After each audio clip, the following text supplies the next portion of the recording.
que podemos honrar a los padres. Estamos contentos de ver a Matilde, Belén y David. La última vez que te vi eras chiquitito, ¿eh? Un gusto que estén con nosotros esta mañana, gracias al Señor.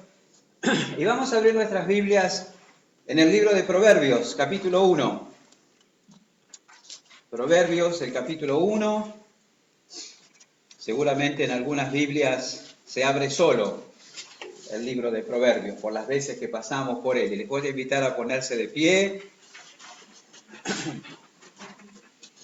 Y vamos a leer del versículo 1 al versículo 19. Ustedes pueden seguir la lectura con sus vistas. Capítulo 1, versículos 1 al 19. Y después Javier Calderón, por favor, dirígenos en oración después de la lectura. Dice así la palabra de Dios.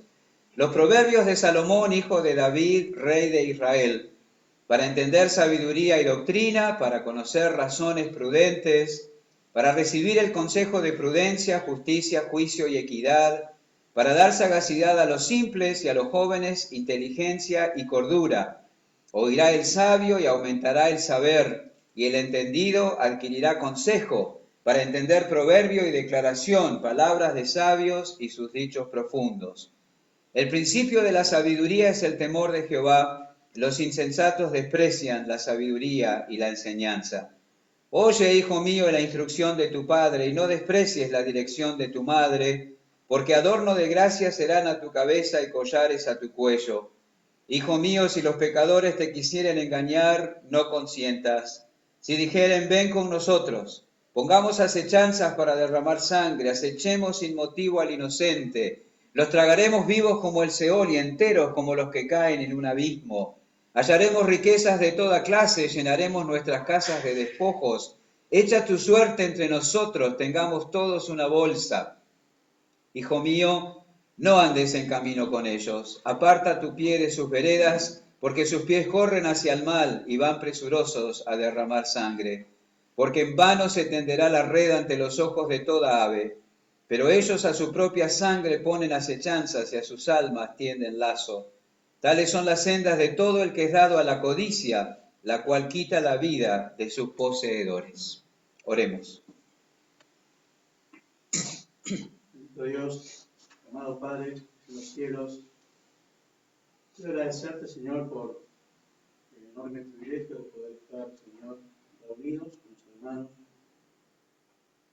en la iglesia, Señor. Te agradecemos porque nos has escogido en una oportunidad, Señor, nos has hecho tus hijos, nos adoptaste como tales, Señor. Tenemos el enorme y merecido privilegio de tenerte por nuestro Padre, perfecto, santo, justo. Y ahora, Señor, delante de ti traemos nuestras vidas, corazones. Tú lo examinas todo, Señor. Sabes cuánto mal hay en nosotros, Señor, que debe ser quitado, Señor, erradicado de nuestra vida, manera de pensar, nuestra manera de conducir. Ahora, Señor, estamos delante de ti, Señor, pronto para recibir tu palabra. En donde el Padre, Señor, aconseja a su Hijo y es tú, Señor, hablándonos a nosotros. Te pedimos que obres en nuestros corazones y que todo lo malo que hay en nosotros, Señor, nuestra manera de pensar, nos hagas entender, Señor, tu sabiduría, tu Espíritu de la obra, Señor, de santificación en nosotros. Que podamos honrarte como hijos fieles a ti, Señor, que eres nuestro Padre eterno. Todo, Señor, sea para tu gloria. En el nombre de Jesús oramos. Amén. Muchas gracias, pueden tomar sus asientos. ¿Cuál es el último libro que le recomendaron leer? ¿Tiene amigos o parientes o hermanos en la fe que le dicen, mira, estoy leyendo tal libro, realmente vale la pena que tomes tiempo para leerlo? Ojalá que tengamos amigos así, ¿verdad?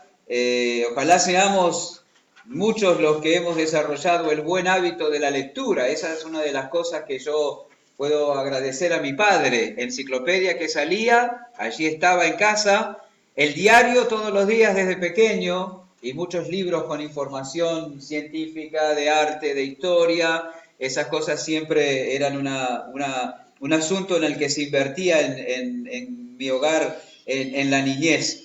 Escoger un buen libro no es una tarea fácil, ¿verdad? No es una tarea sencilla. La presentación de los libros obedecen a las reglas del mercado. Así que muchas veces la presentación o lo que se publicita no coincide, no condice con lo que se publica. Se ofrece algo como maravilloso, como realmente digno de ser tenido en cuenta, como digno de leer, pero después cuando uno va al contenido es cáscara, no deja nada, no aporta ninguna información útil. Así que debemos tener cuidado, no sea que nos vendan un buzón hablando en lenguaje coloquial, ¿no es cierto? Hay que tener ese cuidado. Y eso no es ajeno a los libros cristianos, y aunque no existen libros cristianos, sino que existen libros escritos por supuestos cristianos. Y en eso también hay que ejercitar mucho discernimiento.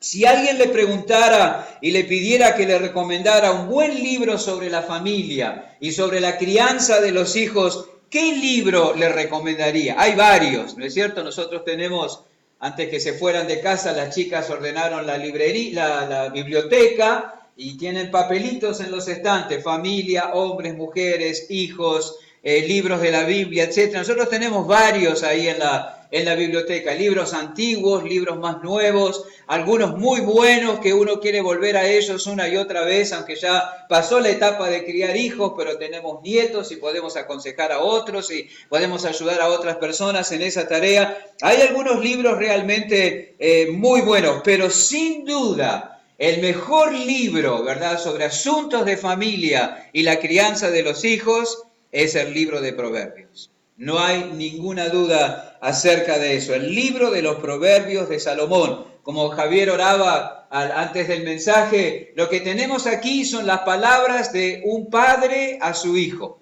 Si usted dice, mire pastor, yo no sé cómo acercarme a mi hijo, realmente mi papá no hizo bien ese trabajo, o mi papá no era creyente, o yo no sé realmente por dónde empezar, vaya leyendo con él a diario el libro de Proverbios.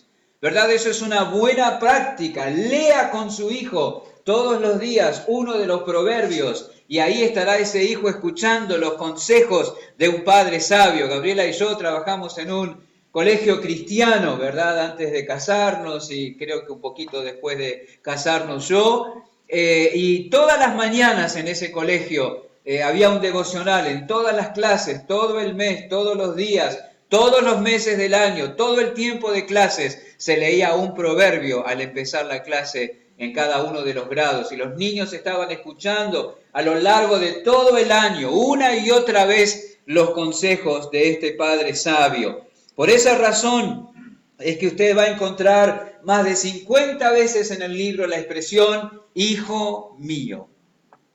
¿Verdad? Hijo mío, hijo mío. Capítulo 1, versículo 8 lo acabamos de leer. Oye, hijo mío, la instrucción de tu padre y no desprecies la dirección de tu madre. Capítulo 2, versículo 1. Hijo mío, si recibieres mis palabras y mis mandamientos guardares dentro de ti. Capítulo 3, versículo 1. Hijo mío, no te olvides de mi ley, tu corazón guarde mis mandamientos. Versículo 4. Oíd, hijos, la enseñanza de un padre. Ahí ya se amplía el círculo. Capítulo 5, versículo 1. Hijo mío, está atento a mi sabiduría. Capítulo 6, versículo 1. Hijo mío, si salieres por fiador de tu amigo. Capítulo 7, versículo 1. Hijo mío, guarda mis razones y atesora contigo mis mandamientos. Y así, 50 veces y más en el libro de Proverbios aparece esa expresión. Es un padre sentado instruyendo, enseñando, compartiendo de la sabiduría con su hijo. Así que no hay ninguna duda, los padres deberíamos leerle una y otra vez este libro a nuestros hijos. En los años 1800, estaba leyendo ese dato, apareció en escena a la venta un libro titulado Manual para la Juventud. Ese libro, según dicen en la época, era un éxito, ¿verdad? Pero pronto muchos notaron, se dieron cuenta que el contenido de ese libro llamado Manual para la Juventud eran los primeros 9 capítulos de Proverbios comentados. ¿verdad? No habían encontrado nada mejor, no había información más acertada, más certera, más eficaz, más adecuada para compartir con los jóvenes en aquel entonces. Ahí un padre habla a su hijo enseñándole los secretos de la vida.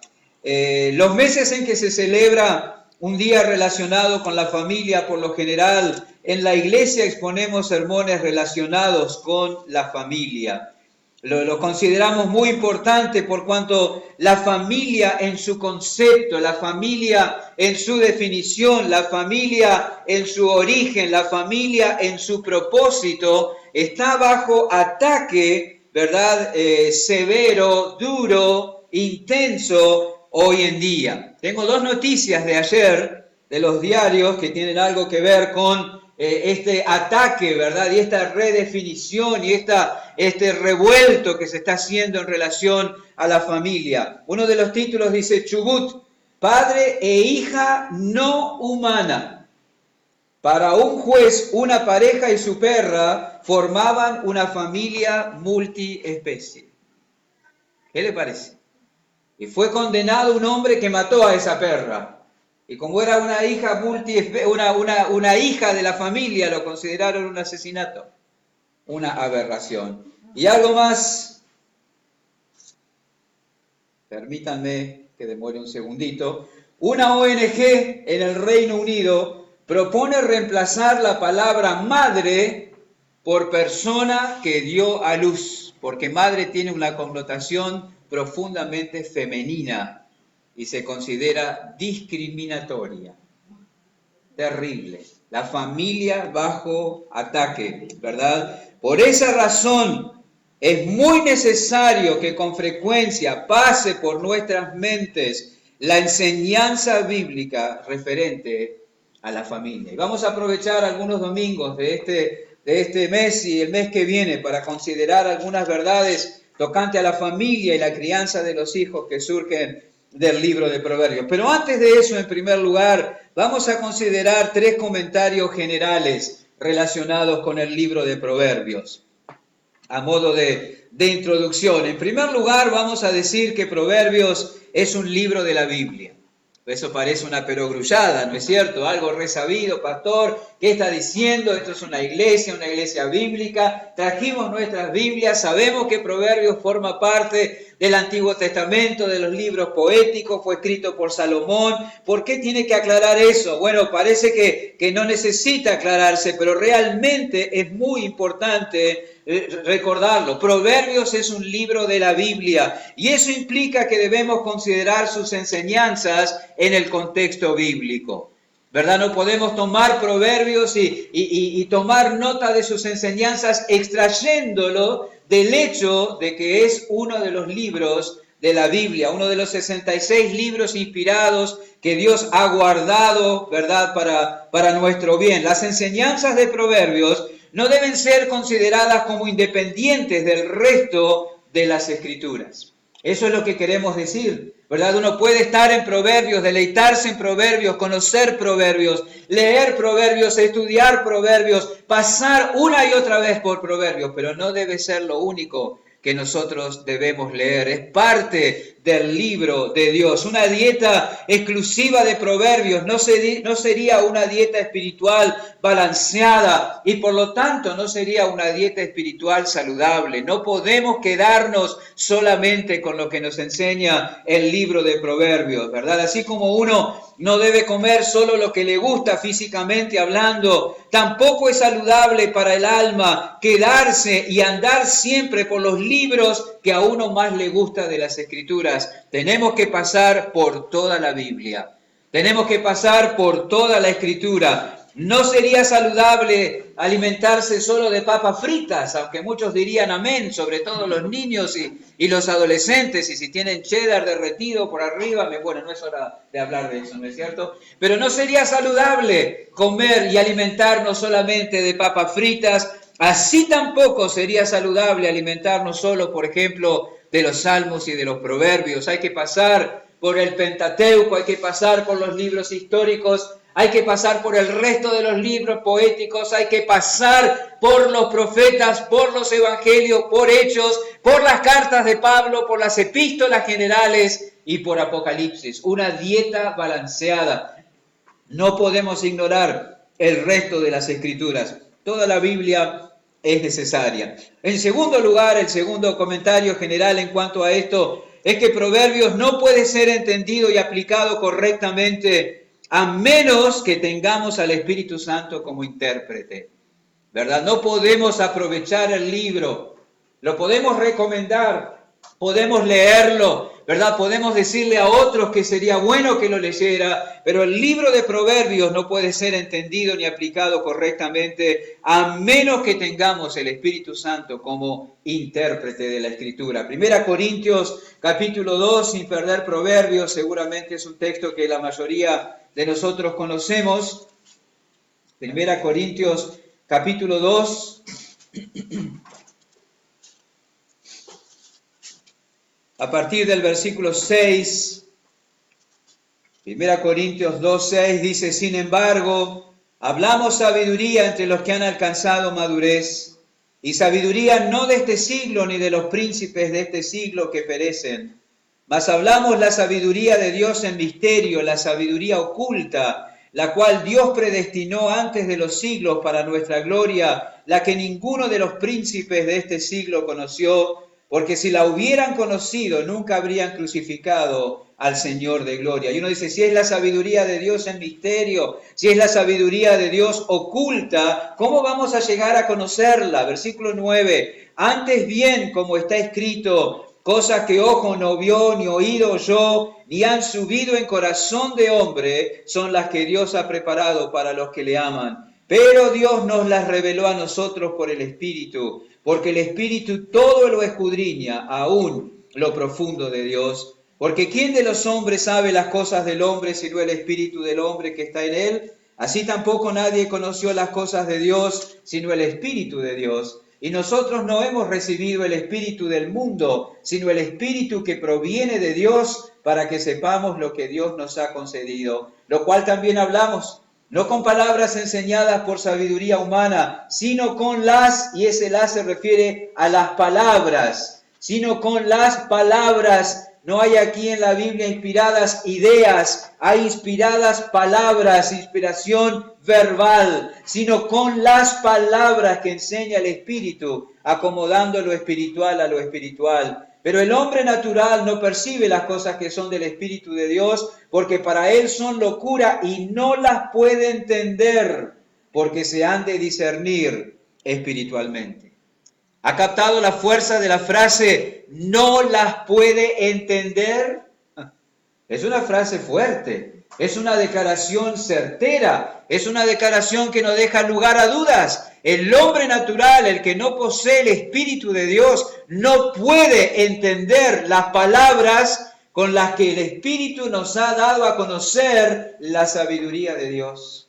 No se puede, ¿verdad? Imposible, es una declaración contundente. ¿Y cómo se obtiene el Espíritu Santo de Dios? Efesios capítulo 1, versículos 13 y 14. Seguimos avanzando unas páginas más a la derecha en el Nuevo Testamento. Efesios capítulo 1, versículos 13 y 14. Dice, en él también vosotros, habiendo oído la palabra de verdad, el evangelio de vuestra salvación, y habiendo creído en él, fuisteis sellados con el Espíritu Santo de la promesa, que es las arras de nuestra herencia, hasta la redención de la posesión adquirida para alabanza de su gloria. ¿Ha notado usted el proceso que se describe aquí? Oír el mensaje de la salvación, creer en el mensaje de la salvación, ser sellado con el Espíritu Santo. Cuando usted oye, cuando usted cree, entonces es sellado, recibe el Espíritu Santo de Dios.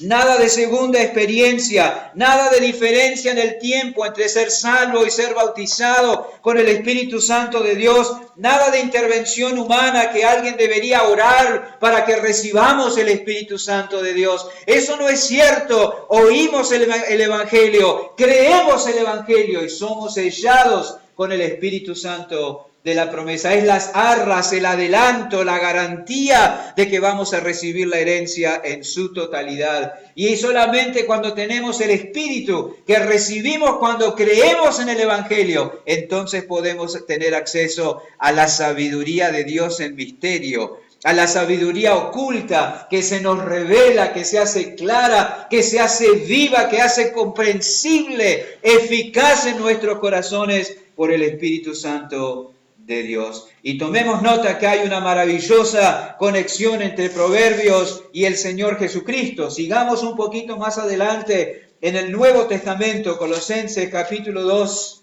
y vamos a cerrar el círculo y volver a donde empezamos. Colosenses capítulo 2, versículos 1 al 4. Quiero que sepáis cuán gran lucha sostengo por vosotros y por los que están en la Odisea y por todos los que nunca han conocido mi rostro. Escribe Pablo a esta iglesia de la que él tuvo noticias por Epafras y que él no estableció personalmente. Dice el versículo 2, para que sean consolados sus corazones, unidos en amor, hasta alcanzar las riquezas de pleno entendimiento, a fin de conocer el misterio de Dios el Padre y de Cristo, en quien, hablando de Cristo, están escondidos todos los tesoros de la sabiduría y del conocimiento. Y esto lo digo para que nadie os engañe con palabras persuasivas. Y esto que es, que en Cristo están escondidos todas las riquezas de la sabiduría y el conocimiento. No nos dejemos llevar por palabras persuasivas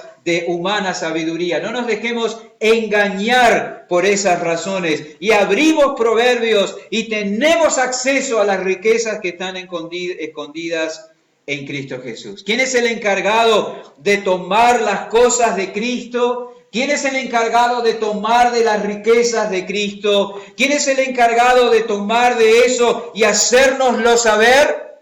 Es el Espíritu Santo de Dios. El Evangelio de Juan, capítulo 16, versículo 14. Juan, capítulo 16, versículo 14, hablando del Espíritu Santo, dice, Él me glorificará porque tomará de lo mío y os lo hará saber. ¡Qué maravilloso! Ahí están en Cristo escondidas todas las riquezas de la sabiduría y del conocimiento. Esa sabiduría es oculta, es misteriosa, es ignorada, es inalcanzable para el hombre natural. Pero para nosotros está revelada en la Escritura. Y el Espíritu que recibimos cuando creímos en el Evangelio toma de esas cosas y las hace vivas, comprensibles, reales, inteligibles para nosotros en nuestro corazón. Y así volvemos a 1 Corintios capítulo 2, es el Espíritu que nos hace entender estas cosas. Es en Cristo y a través de Cristo que podemos conocer los tesoros y las riquezas, tener acceso a las riquezas de la sabiduría de Dios. Y para eso nos fue dado el Espíritu Santo. En Cristo y por su Espíritu, Proverbios es un libro abierto, es un libro entendible, es un libro exquisito, es un libro útil, usando la expresión de Pablo en 2 Timoteo 3, útil significa apto para llevar y alcanzar el propósito por el cual fue escrito, es que crezcamos en sabiduría, y por su Espíritu así el libro cumple su propósito. La comprensión de Proverbios, así como de toda la Biblia, no es asunto de capacidad intelectual, ¿verdad? Si no, estaríamos perdidos. Tampoco es asunto de entrenamiento para el estudio. Es un asunto espiritual. No puede haber comprensión cierta y aplicación correcta del libro aparte del Espíritu Santo. Eso expresado negativamente. Positivamente, puede haber una comprensión cierta y una aplicación correcta del libro de Proverbios si tenemos el Espíritu Santo de Dios. Y eso debe darnos confianza al acercarnos al libro, ¿verdad? No tengamos la menor duda de que eso es así. Esto es muy necesario recordarlo cuando abramos el libro de Proverbios y cuando hablemos de los temas que trata el libro, ¿verdad? Con las personas de afuera, como dice la Escritura, con aquellos que no conocen a Dios, ¿verdad? Es muy fácil para nosotros, movidos por la compasión, movidos por el deseo de ayudar, movidos por el deseo de darles algo, movidos por el deseo de decir algo realmente importante, movidos por la simpatía y no por el discernimiento y la comprensión espiritual, insistir en que los que no conocen a Dios pongan su esperanza en los principios del libro. No hacemos bien. Ellos no podrán. No es lo correcto. Sin el Espíritu Santo de Dios no es posible la comprensión, la aplicación y la obediencia, la eficacia, la pertinencia del libro de Proverbios como la de cualquier otro de la Biblia. Así que tengamos eso en mente siempre, ¿verdad? Sin el Espíritu de Dios no puede haber ni aplicación, ni entendimiento, ni comprensión correcta del libro de Proverbios. La tercera cosa, el tercer comentario general en cuanto al libro, es que Proverbios no enseña salvación por buenas obras, ¿verdad? Proverbios no enseña la salvación por las buenas obras. Eso es uno de los peligros que pueden correr los que se acercan al libro sin la debida comprensión espiritual o no estando en la debida condición espiritual, ¿verdad? Uno entiende y ve el peligro de que leyendo en el libro sobre la mentira, por ejemplo, leyendo en el libro sobre la pereza, leyendo en el libro sobre la venganza, leyendo en el libro de Proverbios sobre la negligencia, leyendo en el libro de Proverbios sobre la honestidad y mirando nuestras vidas y pensando, bueno, no estamos tan mal. Yo no soy un mentiroso, yo no soy un perezoso, yo no soy de los que se vengan, yo soy diligente, yo soy honesto, ¿verdad? Yo no saco ventajas de nadie, yo no ando en chismes, yo no he abandonado a mis padres cuando eran mayores, ¿verdad? Hay algunos que a algunos puede llevar a pensar, bueno, yo estoy bien, yo doy en la talla, espero que Dios esté contento conmigo. Porque dice que a Él le gustan estas cosas y yo en estas cosas estoy bien. Puede ser que esté mal en otras, pero en estas estoy bien. Y puede dar una sensación o puede llevar a una experiencia de autoengaño. No, las buenas obras en Proverbios, el buen obrar, el buen comportamiento, son fruto del arrepentimiento, son fruto del temor a Dios, son el resultado de la apropiación personal de la sabiduría de Dios. No es algo que se puede producir naturalmente. Por eso el versículo clave del libro, para muchos es el versículo 7 del capítulo 1, donde leemos el principio de la sabiduría, el fundamento de la sabiduría, aquello de lo que se nutre la sabiduría, aquello de lo que deriva la sabiduría, es el temor de Dios, el temor de Jehová. Las buenas obras, el buen comportamiento es el resultado del temor a Jehová, es el resultado del arrepentimiento, es el resultado de la confianza, es el resultado de la apropiación personal de la sabiduría de Dios. Es cierto, la palabra Cristo no aparece en ninguna de las páginas del libro, pero Cristo está ahí. Cristo está en el libro guiando a los suyos por el camino de la sabiduría. Él mismo es revelado en el capítulo 8 como la personificación de la sabiduría. Ustedes pueden leer el capítulo 8 y no les va a quedar dudas de que está hablando del Señor Jesús. Es a Él que se está presentando, ¿verdad? Solo por Él, ¿verdad? Y nada más que en Él podemos andar por ese camino. Es interesante, o son interesantes las palabras del capítulo 30, no lo busquen. Capítulo 30, versículo 1, dice, palabras de Agur, hijo de Jaque, la profecía que dijo el varón Aitiel y Aucal. Ciertamente más rudo soy yo que ninguno, ni tengo entendimiento de hombre. Yo ni aprendí la sabiduría, ni conozco la ciencia del sabio. ¿Quién subió al cielo y descendió? ¿Quién encerró los vientos en sus puños? ¿Quién ató las aguas en un paño? ¿Quién afirmó todos los términos de la tierra? ¿Cuál es su nombre y el nombre de su hijo, si lo sabes? Proverbios 31 al 4. Eso es, Proverbios no enseña salvación por obras, pero sí obras como fruto del temor de Dios. Obras como fruto de la salvación. Así que esas son algunas consideraciones generales, ¿verdad?, que pueden poner base a nuestro acercamiento al libro de Proverbios. Y basándonos este domingo en las palabras del los versículos del capítulo 1 que acabamos de leer, vamos a señalar cuál es el gran tema del libro. En primer lugar, el gran tema del libro, no hay ninguna duda que es el temor de Dios.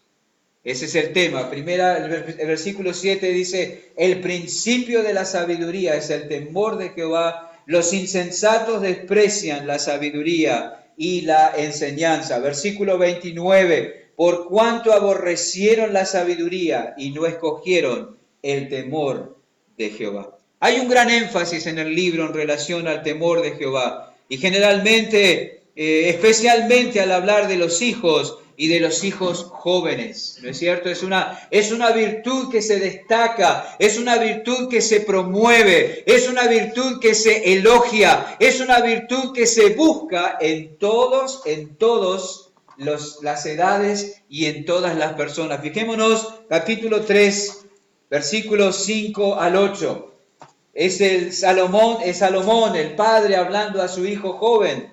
Dice, fíate de Jehová de todo tu corazón y no te apoyes en tu propia prudencia. Reconócelo en todos tus caminos y él enderezará tus veredas. No seas sabio en tu propia opinión. Teme a Jehová y apártate del mal, porque medicina a tu cuerpo y refrigerio para tus huesos. ¿Cuál es la virtud? ¿Cuál es la cualidad? ¿Cuál es esa característica que el padre quiere que su hijo tenga? Es el temor a Jehová.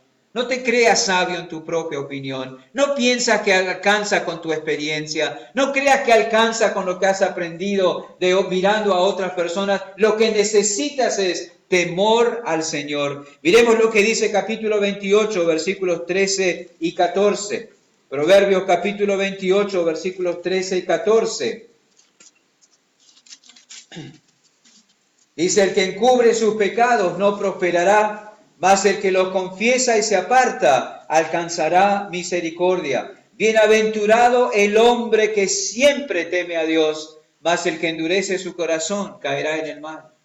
El padre le habla a su hijo joven, no seas sabio en tu propia opinión, teme a Jehová. Ahora el padre habla a los hombres maduros. Este hombre está hablando a sus iguales y dice, bienaventurado el hombre que siempre teme a Dios. ¿Quieres tener la bendición de Dios? ¿Quieres experimentar su beneplácito? ¿Quieres experimentar su bendición? Tienes que temer al Señor.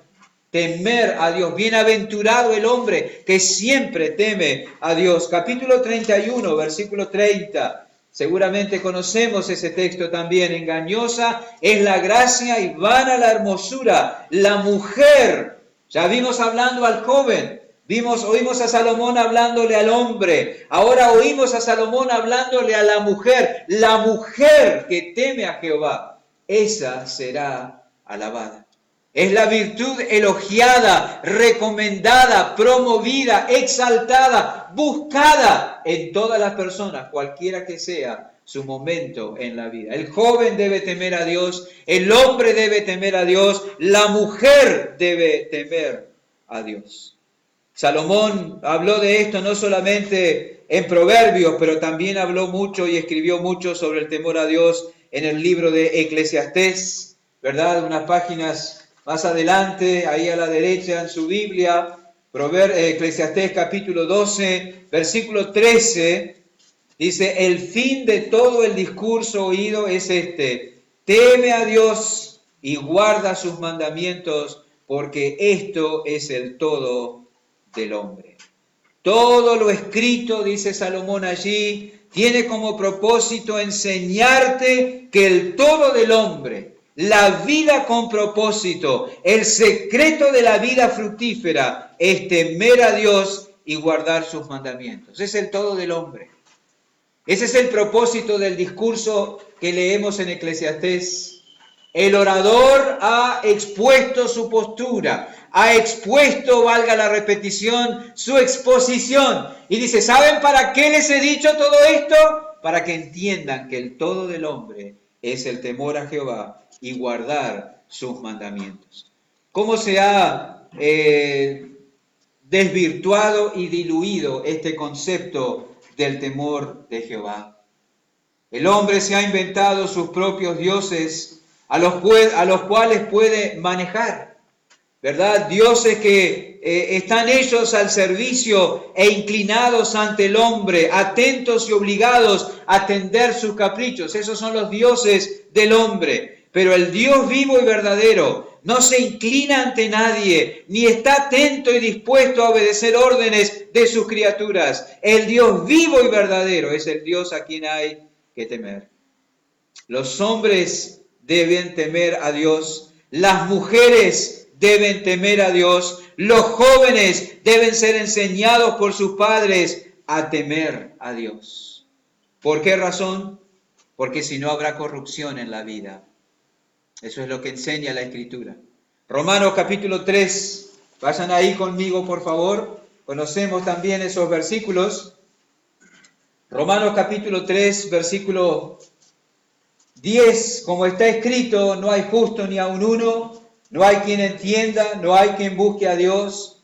Todos se desviaron, a una se hicieron inútiles, no hay quien haga lo bueno, no hay ni siquiera uno. Sepulcro abierto es su garganta, con su lengua engañan. Veneno de áspides hay debajo de sus labios. Su boca está llena de maldición y de amargura. Sus pies se apresuran para derramar sangre. Quebranto y desventura hay en sus caminos, y no conocieron camino de paz.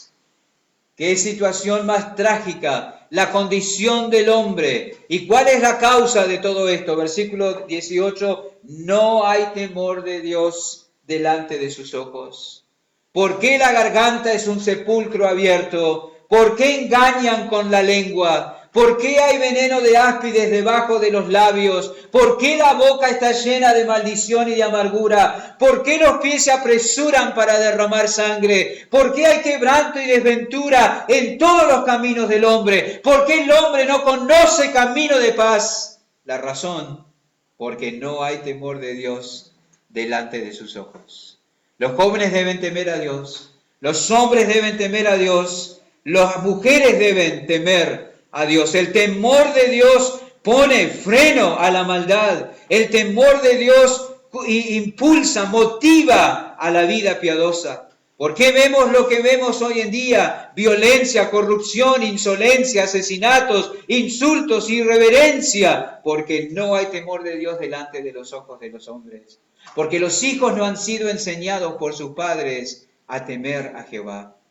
Puede que tengan muy buena educación, puede que vayan a muy buenos colegios, puede que estén preparados en un montón de cosas, pero no han sido enseñados a temer al Señor.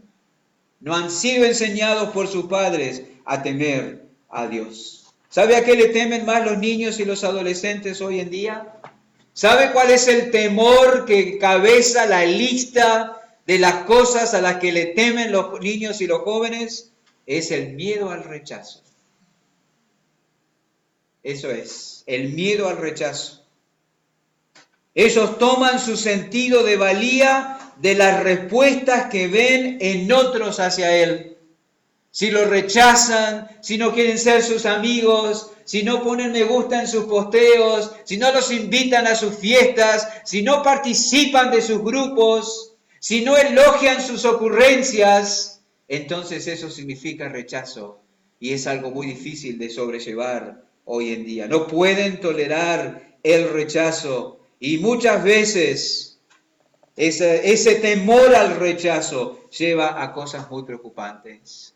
El temor al rechazo explica el aumento de la ansiedad en los adolescentes hoy en día. Eso es una epidemia. La ansiedad emocional en los adolescentes y las redes sociales tienen mucho que ver con eso. Y la ansiedad puede llevar a la depresión, la ansiedad puede llevar al uso de sustancias no recomendables y la ansiedad puede llevar al suicidio.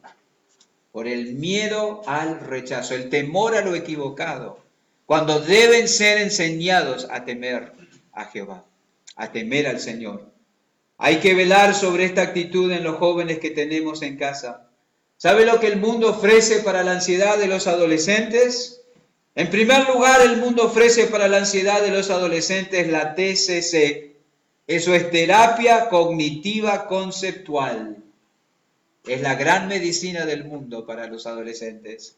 Eso implica procurar cambiar lo que el joven piensa de su miedo aumentar la exposición a situaciones que teme y enseñarle técnicas de relajación, respiración profunda, relajamiento de músculos y diálogo interno, hablar consigo mismo, repetirse frases positivas y de reafirmación sobre sí mismos. Y también el mundo ofrece ISRS, inhibidores selectivos de la reaceptación o recaptación de la serotonina. Antidepresivos. ¿Sabe la cantidad de niños y jóvenes que toman antidepresivos? Por un miedo mal dirigido o dirigido hacia el objeto equivocado. Eso es trágico. El diablo fascina a muchos con estas cosas. Hay que enseñarle a los hijos a temer a Dios. Enséñale teología a tus hijos. Quizás ahí la reacción tuya es, bueno, pastor, pero yo nunca he recibido ningún curso de teología. Yo no he ido al instituto, yo no he participado en ninguna... Te digo que no lo necesitas. No necesitas. No lo necesitas. Lee tu Biblia. Toma nota de lo que Dios dice de sí mismo. Ve cómo mira, toma nota, considera cómo lo que Dios dice de sí mismo te afecta a ti. Y luego enséñale a su hijo. Enséñaselo a tu hijo. Mira, hijo mío, Dios dice esto de sí mismo en la Escritura. Esto me hace pensar en mi vida y en mi necesidad y en mi relación con Él. Y quiero que tú también lo aprendas. En virtud de que Dios es santo, de que Dios es justo, de que Dios es fiel, de que Dios manifiesta su ira, de que Dios es poderoso, de que Dios sabe todo, de que Dios está en todo lugar, de que Dios puede. Estas cosas me afectan a mí en esta manera. El hecho de que Dios ve todo me hace andar con cuidado en mi trabajo. No sabes cómo me cuido en mi trabajo. No de mi jefe, no de mis compañeros, no de los que me envidian, no de los que me odian, no de los que me quieren hacer trastabillar. Yo me cuido de Dios porque Él ve todo. Él sabe todo de mí. Eso es teología. Eso es lo que tienes que aprender tú. Y eso es lo que tienes que enseñarles a tus hijos. Escucha mensajes ante lo que aprendas en esos mensajes del Dios Trino. Ve cómo te afecta a ti. Practícalo y enséñaselo a su hijo. Enséñale a tu hijo a temer a Dios. Llévalo a Éxodo capítulo 20. Llévalo al Sinaí. Muestra del monte temblando, los truenos, los relámpagos, el terremoto, el temor de la gente, el sonido de la bocina, Israel retrocediendo. No queremos que este Dios hable con nosotros directamente porque vamos a morir. Y dile, esa es la manifestación de la justicia, de la santidad, del poder, de la ira de Dios.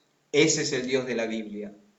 Luego llévalo al Gólgota, al otro monte, y muéstrele allí a tu Salvador.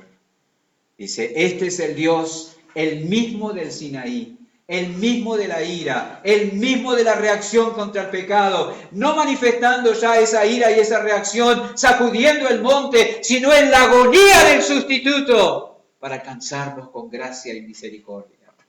Y luego llévalo al monte de Sión en Hebreos capítulo 12, y dile, el Dios que cumple, el Dios que alcanza lo que se ha propuesto, el Dios que llevará a término la salvación. Háblale del Dios de la Biblia. Aprende tú y enséñale a tu hijo acerca del Dios de la Biblia. Hay que impresionar la mente de los niños y de los jóvenes con la grandeza de Dios. ¿Lo has estado haciendo en los niños que ya has tenido? ¿En los años que hace que los tienes contigo?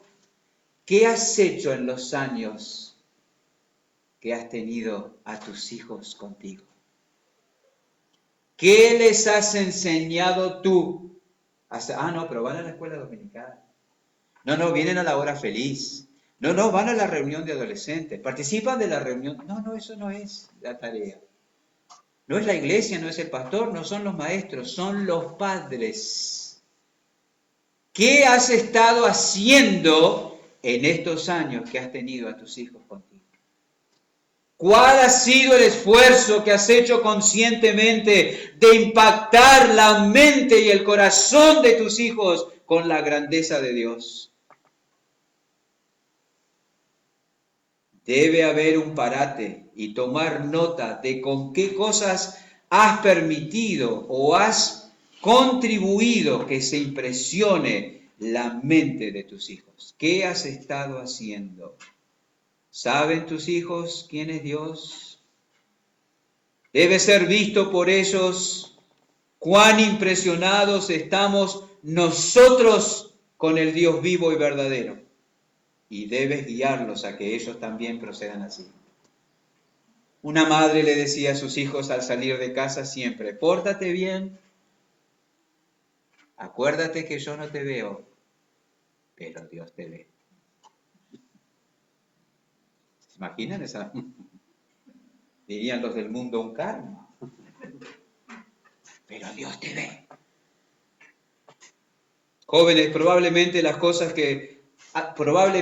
cosas que tus padres ni se imaginan que tú sabes. Probablemente hay cosas que tus padres ni se imaginan que tú haces. Probablemente haya cosas que tus padres ni se imaginan que tú estás planeando. Probablemente hay cosas que tus padres ni se imaginan que tú has dicho, y eso te hace creer superado, te hace creer un genio, te hace creer un capo, y hasta te atreves a sobrar a tus padres. Pero Dios sabe todo de ti. No te puedes hacer el vivo con Él. Deberías temerle. Deberías temerle. Tú, Padre, pon delante de tus ojos, de los ojos tuyos, los hechos, las obras, la grandeza de Dios, y pon delante de tus hijos los hechos, las obras, la grandeza de Dios, y ora para que Dios impacte, forje su temor en ellos. Y empieza temprano. Y si no empezaste temprano, empieza ahora.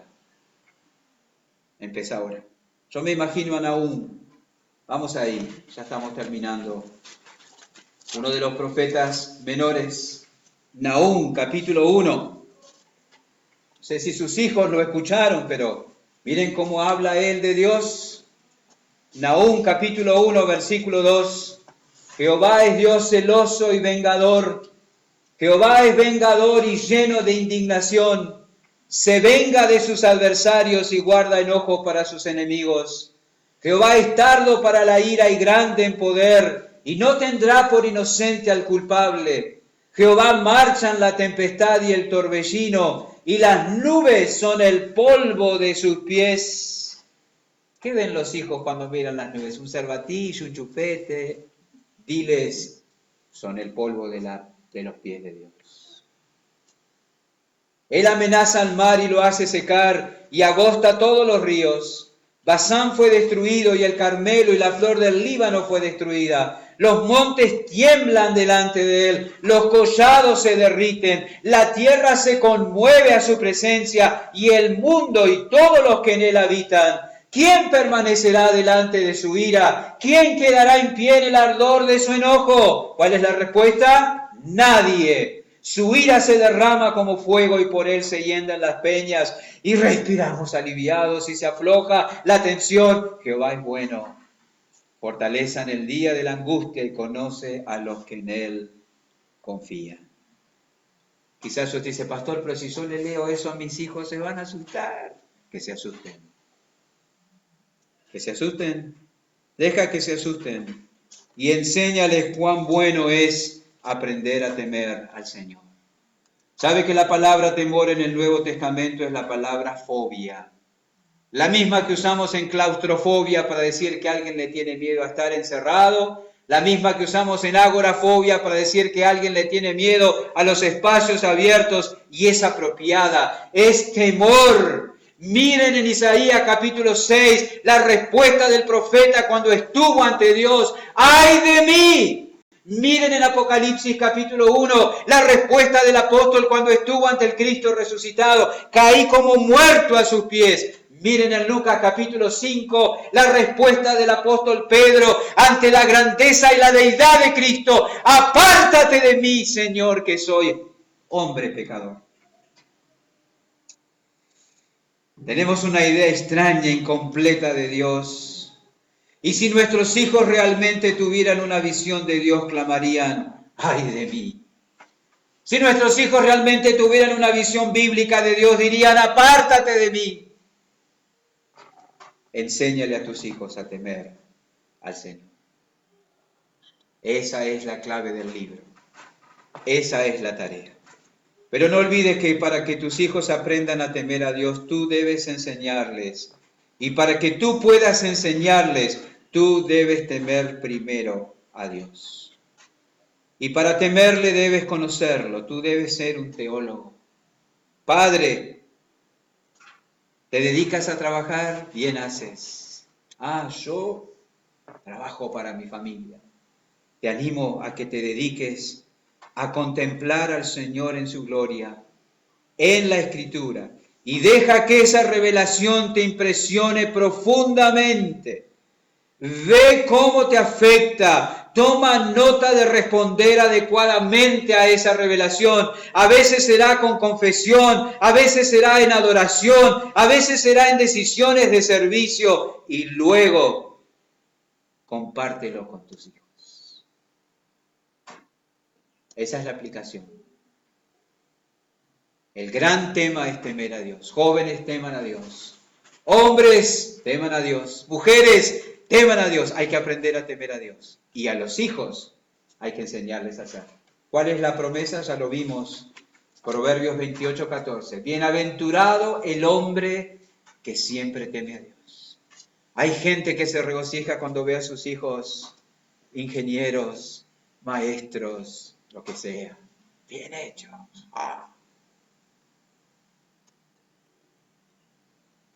Que el objetivo sea regocijarse porque le has enseñado a tus hijos a temer a Jehová.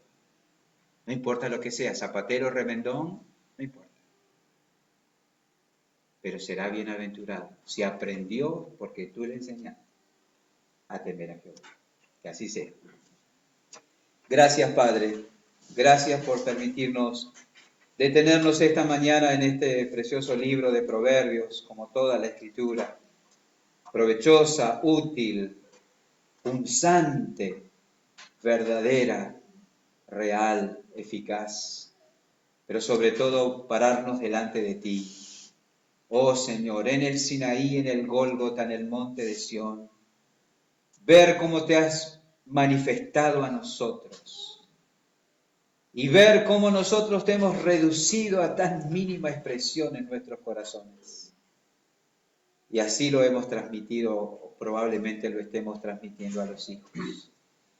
Ayúdanos, Señor, ayuda a los padres, a cada uno, en este desafío, a los abuelos, a los tíos, a los consejeros, a promover, a enseñar, a insistir en lo prioritario que es en la vida, temer a Dios. Esa es la respuesta, debe ser la respuesta nuestra ante tu grandeza. Ayúdanos, Señor, en el nombre de Jesús. Amén.